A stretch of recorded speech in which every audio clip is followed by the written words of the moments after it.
what about, I mean, you just later returned from home, from Australia. Yes, I was there only 2 days ago, actually. But before that, you were there for the I was there Olympics. for the Olympics, which was simply amazing. Everything you heard is true. And I think Australia became aware of itself as the promised land at last. Because the whole world, the joke is, the whole world was already aware of Australia as the promised land.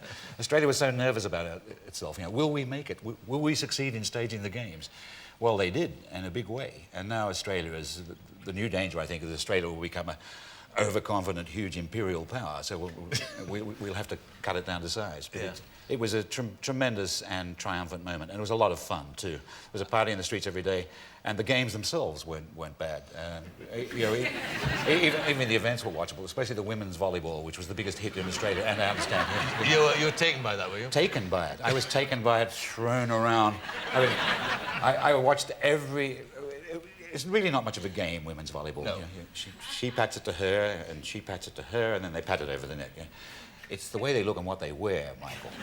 And the Australian winning team was gorgeous enough, but the Brazilians, the ones who lost, you see the Brazilians?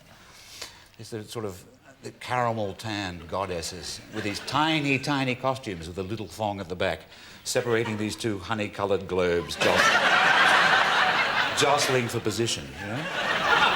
And these women weren't going to run the risk of overdeveloping their upper arms by any athletic manoeuvres. They just touched the ball like that. But the Australian cameramen, usually men, Australia being a very feminist country, they had to have a good excuse for zooming in for the butt shot, you know. But they had it because these girls would make signals behind their butts. Ah, right. See, one finger meant hit it to her, and the other finger meant head it to me, and 3 fingers hooked into the thong meant my costume was disappearing up my bum. And we watched in fascination. Women's volleyball could be huge, but not here. No, not here. No beach. On Cleethorpes, sounds a bit different, wouldn't it? It would hard to be wearing those costumes that you described. But what you mentioned there, Australia is a feminist country. It is. It's a very strongly feminist country. What did attitudes change with this influx of virile men from other cultures? Yes, they did. The Australian women are used to not being looked at in the street by Australian men, because Australian men have learned their lesson. People like Germaine Greer have laid the lesson down, and it has been taken in, and men do not treat women as sex objects. But just on the slim possibility that women still do want to be treated as sex objects. These visiting athletes were a big hit, and the Australian women were, for the first time in years, were being looked at in the street, stared at, talked to, and they weren't sure that they liked it. On the other hand, they weren't sure that they didn't like it. Because your average Australian male swimming hero away from the pool is no model of sophistication. No. You know? But your average Italian swimming hero away from the pool could be a model for Armani. You know? And these guys would take the girls out to lunch, and they would listen to what they said and say, "That's an interesting book you're reading," and stroke their wrist. And there was a big hit.